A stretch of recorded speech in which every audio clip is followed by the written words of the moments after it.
Hello everyone, Marc Daniel Patrick here, musical theater coach. Thank you so much for taking time to check out the channel. Don't forget to go ahead and hit that subscribe button, and you can find me on Instagram at Marc Daniel Patrick or at my website at marcdanielpatrick.com.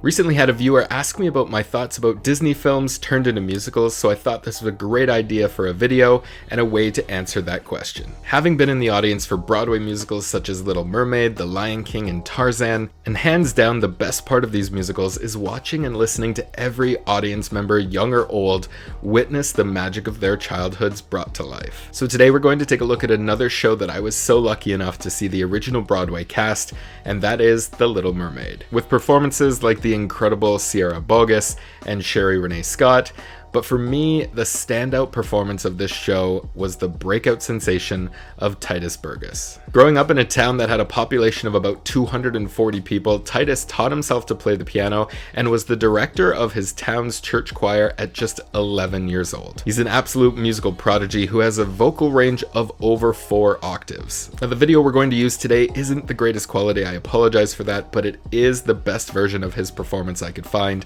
so I couldn't pass it up. So this is Tituss Burgess in Under the Sea. Down here is your home. The human world, it's a mess. Life under the sea, it's better than anything they got up there. You're wrong, I swear. The seaweed is always greener in somebody else's lake. You dream about going up there, but that is a big mistake. Just look at the world around you, right here on the ocean floor. Such wonderful things around you. What more is you looking for? Now, I must say seeing this live, of course, it's one of the most beautiful sets you'll ever see. Of course, Disney comes in with maybe the biggest budget on Broadway, so naturally all of their sets and all of their productions are going to be quite gorgeous. And this one is no exception. What I love here about Tituss is there's a tendency, right, to overact and ham it up and overplay a Disney role, and he's not doing that at all. He's keeping it very straight and keeping it very muted. Disney film, musical, whatever it is, Disney is larger than life, right? That's what it's meant to be. And there are times to really let that go and let that loose. But I like that he's just refusing to do that and just keeping it straight. Because trust me, we've seen him enough. He can ham it up if he needs to, but I like how he's just keeping it straight off the top. Under the sea, under the sea, under the sea, under the sea. Nobody beat us, fry us and eat us in fricassee. Under the sea. We want the land folk love to cook. Under the sea, we on the hook. We got no troubles, life is the bubbles. Under the sea, bubbles under the sea, oh, under the sea, under the sea, under the sea. Since life is sweet, yeah, we got the beat, yeah, naturally. Under the sea. Now that's the first very obvious deviation from the original melody, which you gotta love Tituss for. I mean, there's this song is so iconic that he's gonna come in and has to change it up and make it his own somehow. And he has the vocal chops to do it, right? So I like that he deviates a little bit from the melody there, and he's going to slowly build that in more and more as the song goes on. And it's kind of a nod to the character in a way where he's allowing himself to become a little bit more playful as the song goes on, right? We know the character of Sebastian is the right-hand man, is supposed to be very straight and narrow and trying to keep Ariel in line. So I like that he slowly builds on that playfulness throughout the song. And that's evident in the vocals as well. Even the sturgeon and the ray, hey! They can start to play. We got the spirit, you got the head under the sea.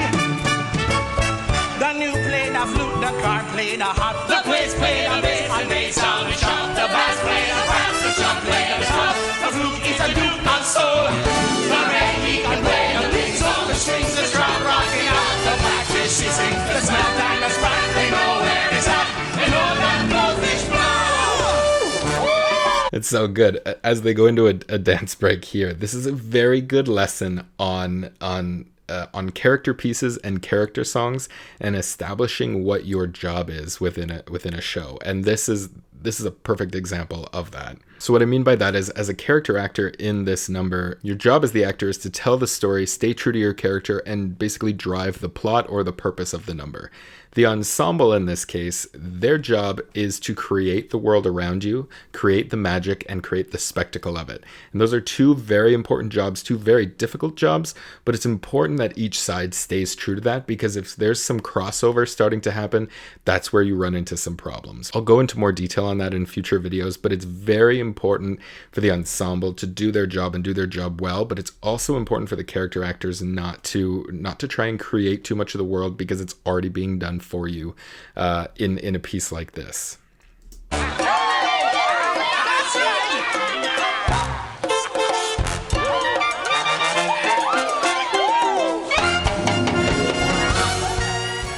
One of the other things I like, I'll just try and talk over this as they go, but one of the beautiful things about being a leading character again in a show like this is you don't have to be the best dancer in the world. That's why you have a dance crew there. That's why you have an ensemble there. He needs to become now part of that world and help tell the story of the song, right? So he doesn't need to be on point with his dance moves at all, and you'll see he's not, and that's totally fine. He's immersing himself in the environment, playing with them, and not letting himself fall out of place, right? Even right there, as he comes forward there, you're watching his face. You don't care what he's doing with his body. You're just watching the absolute joy and character on his face. And it's just so, so perfect.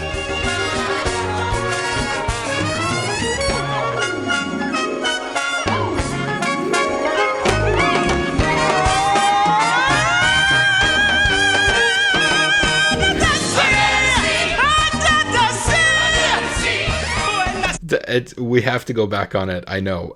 One of the, I had never heard of Tituss before, and sitting in the audience and watching him come forward. Like I said, this is such an iconic song. What more can you do with it to change it and make it even more special? Hello. That's what you do with it. That's what you do. And there are very few people, obviously, who have the vocal chops that he does. In a song like this, with the voice he has, there has to be a moment in the show where he just lets loose and kind of shows off a little bit. And it's so perfect that they let him do it there, because it's such a fantastic moment. So we're just going to go back and watch that again.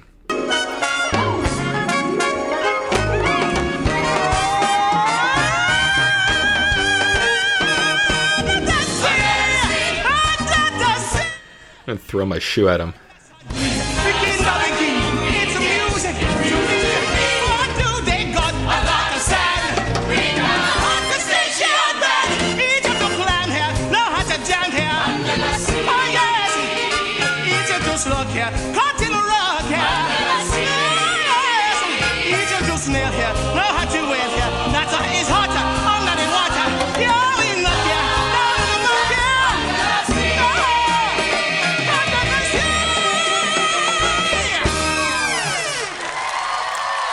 Brilliant.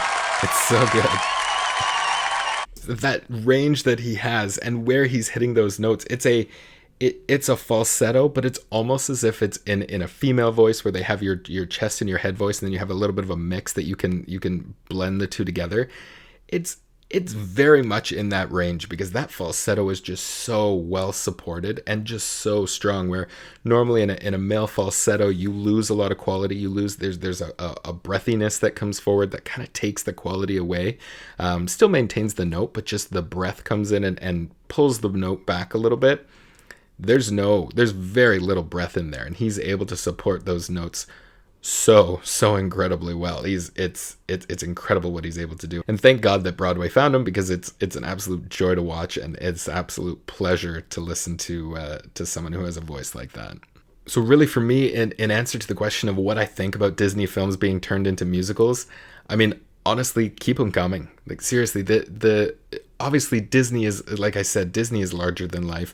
Musicals are larger than life. Like, so many For so many people, young or old, Disney was such a large part of our childhoods, and now to bring that to the live stage and to immerse yourself, to bring the magic to the next level, that you can actually be in the same room as these characters and experience that, it's something that only live musical theater can deliver. So much like maybe the Marvel movies are not the most artistic films on the planet, but they still draw a huge crowd. Disney is maybe not the best musicals you're ever going to see, but from an entertainment standpoint, there is simply nothing better than what they deliver time and time again. Alright, that's all the time we have for this video. Thank you so much for watching. Don't forget to go ahead and hit that subscribe button. You can find me on Instagram at Marc Daniel Patrick and at my website at marcdanielpatrick.com. And until next time, I'm Marc Daniel Patrick, and thanks so much for watching.